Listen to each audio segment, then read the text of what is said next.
Hello everyone, and welcome to my channel, and today I'll be reading a multi-character listener by me. So let's get into it. Neuvillette. Neuvillette actually did not notice that you were drowning at all at first. You told him you were a good swimmer, and he truly believed your words, but it was simply that you were a little bit embarrassed to admit that your swimming skills were not really that good. So, as you swam, Neuvillette was talking to a Melusine. He had intended to follow you, and maybe help you walk on water with him. You seemed delighted at the idea, but you told him you wanted to go for a swim first. So as he talked with the Melusine, he did not notice that you were actually drowning in the background, until the Melusine had actually told him and alerted him of someone drowning. He never thought that the particular someone drowning in all of Fontaine would be you. Neuvillette did not know what to do then. He was frozen for merely a moment, before he made the water bring you back to the shore by itself. And he carried you in his arms, looking into your eyes. "Are you all right, Ryan?" he asked you, concerned. And you coughed the water out. Or at least try, but Neuvillette helps with that as well, trying to pull out all the water in your lungs. With his magic, he can control water after all, so it was something that was very much to his advantage right now. But, honestly, he would find it funny any other day. Not that your misery was funny, but all Fontainians knew how to swim. They were in the nation of Hydra after all, so why did you not know how? He had many questions about this. So, as he carried you in his arms and went home with you, he tried not to broach the topic, and instead set you down on the bed and got you something to eat. "It's alright, Toyon. You're fine now." "I guess so. Thank you, Neuvillette. I was terrified. I tried calling out your name, but you didn't hear me." He looked extremely guilty for that moment, frowning. "My apologies. I didn't hear you at all. I suppose I was not paying enough attention, but I will make it up to you.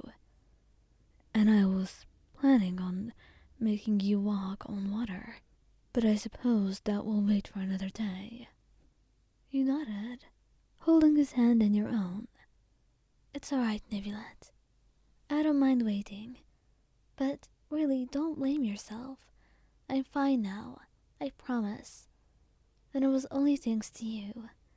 Maybe next time I should tell you the truth. I felt kind of embarrassed. I'm not really a good swimmer. I should try to practice, but I don't know. It's kind of embarrassing to ask."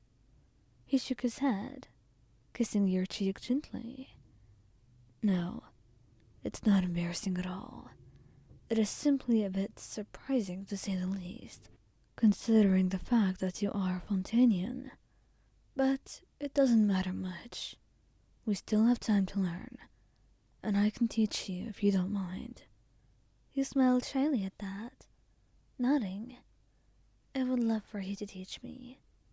And so, you had a deal that day, but he would make sure to take care of you for now. You really were not in the shape to swim anytime soon. Freminet. He actually did not know you were bad at swimming, and had he known, he would have never let you do it alone. He was very loving and very attentive, but he didn't know how it slipped him, how you were a bad swimmer. And considering that he was an expert diver, it was kind of insulting. You could have simply requested his help long ago, but then again, maybe the opportunity did not arise for it. So, when he had caught you drowning, it was a major scare, but he knew he would be able to save you, carefully hovering over you as he tried to make sure you got all the water out of your system.